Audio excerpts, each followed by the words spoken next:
Hi children, how are you? Welcome to our online class today. Our today's topic is sectors of employment in India. Sectors of employment in India. In our previous classes, we discussed sectors of economy. Sectors of economy. Already we have discussed it. There are three sectors in economy. Agriculture sector, industry sector, and services sector. In this lesson, we will discuss sectors of employment. Sectors of employment means types of employment. There are two types of employment. The first one is organized sector. The second one is unorganized sector. This means organized sector of employment, unorganized sector of employment. In this sector, an organization, we can see an organization. We can see rules and regulations in that organization. So it is called organized sector. This can be seen in organizations. This is organized sector of unemployment. There are no rules and regulations not followed by the companies or the private organizations, etc. In this sector, rules and regulations are strictly followed. In this sector, those are not followed strictly. That is the difference.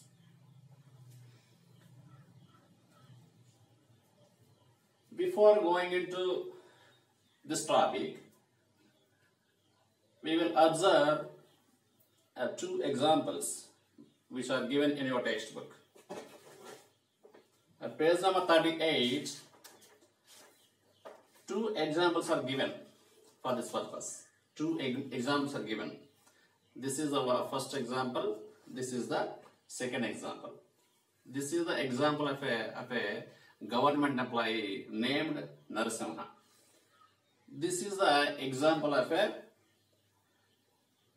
construction worker named by Rajeshwari. We can know briefly about them. Narasimha is a government employee. Every day he goes to office at 9:30 a.m. and leaves his office 5:30. Every day he goes by his own bike. He goes only 6 days to work in office. He takes 1 day leave, that is Sunday. He has medical facilities. He has provident fund facilities. Provident fund facilities means the fund which is useful in the future, in his future. That is his savings. He also have sick leaves. When he falls sick, he may take leave. That opportunity is also provided to him. He has job security. Once he enters the government job or in a large company, his job will be secured. That is a permanent job. And so many benefits are there. In organized sector. Narasimha belongs to this organized sector. Narasimha takes all these benefits. The second example is Rajeshwari. Rajeshwari belongs to this sector, unorganized sector of employment. Rajeshwari is working as a construction worker. she goes to work at 7 a.m. and returns home at 7 p.m. He works nearly 12 hours. 12 hours. She has no vehicle to go. So she goes every day. She goes by bus. She has no health facilities. She has no provident funds. She has no job security. She has some days only. She has work some days only. And the remaining days, she has no work to do. These are the features of, these are the characteristics of a worker of an unorganized sector. Let us now discuss in detail. In organized sector, a regular employment is provided. In our example, Narasimha is a regular employee. Narasimha is a regular employee. Regular employment is he has a regular employment. That means he has work all the year. In this sector, part-time employment is there. That means Rajeshwari has part-time employment. She works for some days and the remaining days she has no work to do. This is the first characteristic. In organized sector, regular employment is here. In unorganized sector, part-time employment only is here. The second characteristic is fixed working hours. In our example, Narasimha works 8 hours a day. Narasimha works 8 hours a day. He has a fixed timings. He has fixed hours. In our example, Rajeshwari has no fixed working hours. No fixed working hours.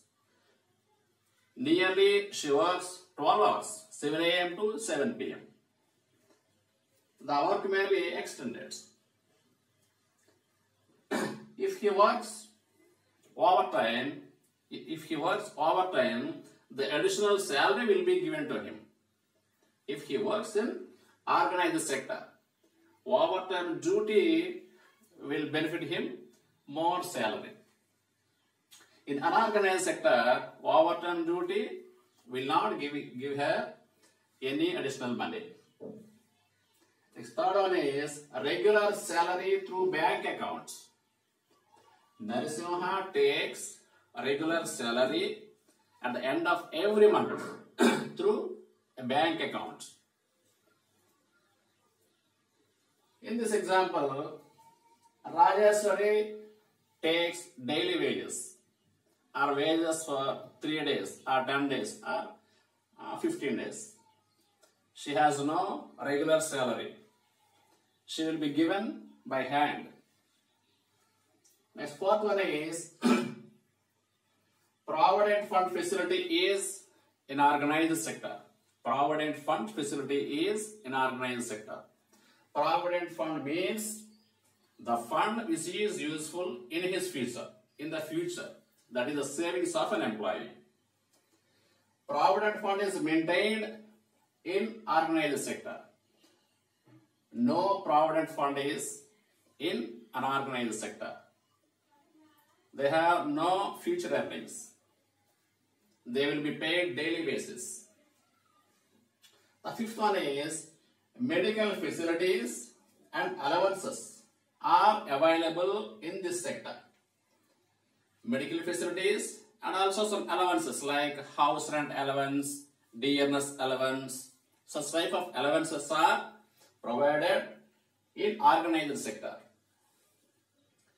In our example, Narasimha has these facilities, medical facilities and allowances. In unorganized sector, no medical facilities and allowances are provided to the workers. And the sixth one is paid holidays. Paid holidays means he may take leave, but he take salary for that day. In our example, on every Sunday, Narasimha does not go to office, but he takes salary for that day also. That is a paid holiday. Paid holiday facility is in organized sector. No paid holidays in unorganized sector. In our example, if Rajeshwari wants to take leave for one day, he does not take wage for that day. Next, seventh one is terms and conditions are followed here. In organized sector, certain terms and conditions has to follow by the employee. In our example, Narasimha has to follow rules and regulations or terms and conditions. She has to follow them strictly. In unorganized sector, terms and conditions are not followed strictly. Either they follow or not. That is their wish. Next, eighth one, job security. Job security is in organized sector. Once he enters the job, he will be the permanent employee. In unorganized sector, no job security is there. No job security is there. If the owner of the company wants to send him to his home, he may lose his job. The owner dislike the employee, he may lose the job. No job security in unorganized sector. Next, ninth one is pension facilities here. In organized sector, pension facility is here. After the retirement, after the 6 years of service, 60 years, the employee will get pension facility in organized sector. In unorganized sector, no pension facility is there. No pension facility will be provided to the workers. The 10th one is all the government establishments and big companies come under this category. All the government organizations like ONGC, Hindustan Petroleum, military, Air Force, Navy, Army, other government employees, all these organizations are under organized sector. And also big companies like Tata, Larsen & Toubro, Birla Company, Reliance, etc. In those companies also jobs are permanent. So those companies are also under organized sector. Agricultural works, small companies. These activities come under unorganized sector. Agricultural works in rural areas, street vendors, head load workers, head load workers, cloth makers, garment makers, the small employees in small companies, all those come under unorganized sector. These are the variations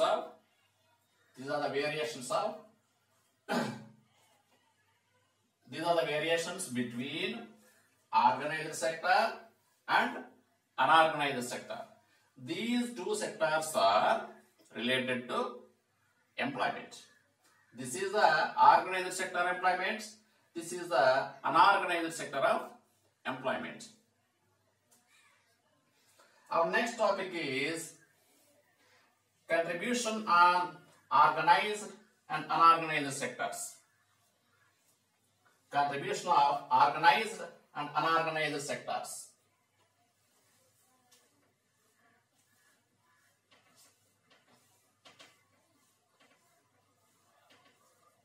Contribution means share. Contribution means share. Share of organized sector and share of unorganized sector.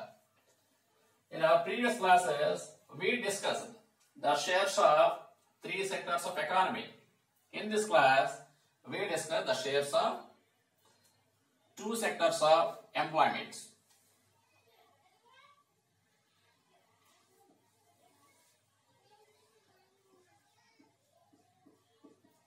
Sector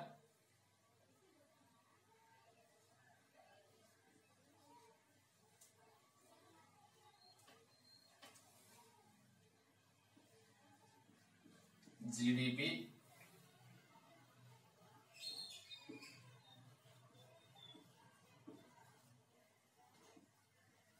employment. There are two sectors. We know that. What are they? What are those two sectors? Organized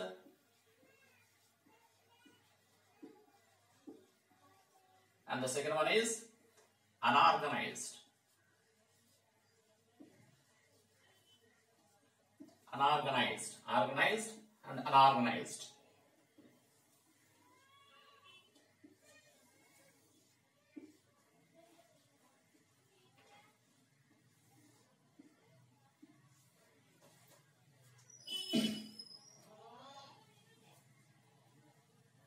Organized sector. In our previous class, we learned that 46 crore workers are in India in 2011. 46 crore workers. Out of 46 crore workers, 23 crore workers are working in out of 46 crore, 8% of workers.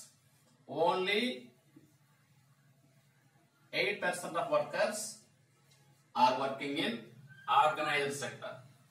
The remaining 92% workers are working in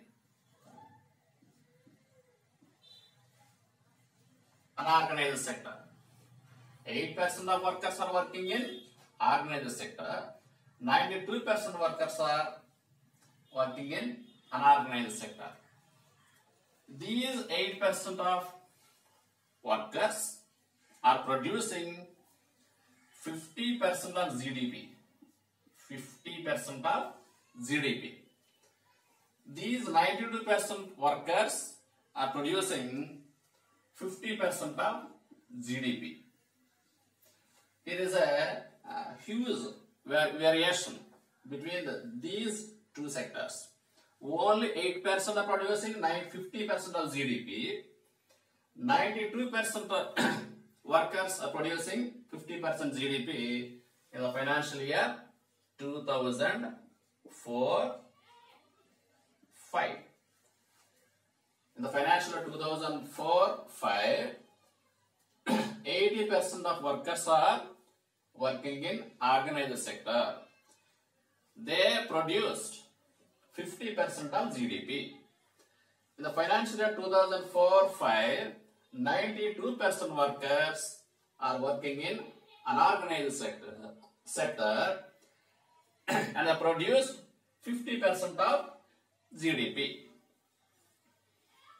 You can easily understand the incomes of unorganized sector, the incomes of workers of unorganized sectors are very low because 92% workers has to share these 50% of GDP.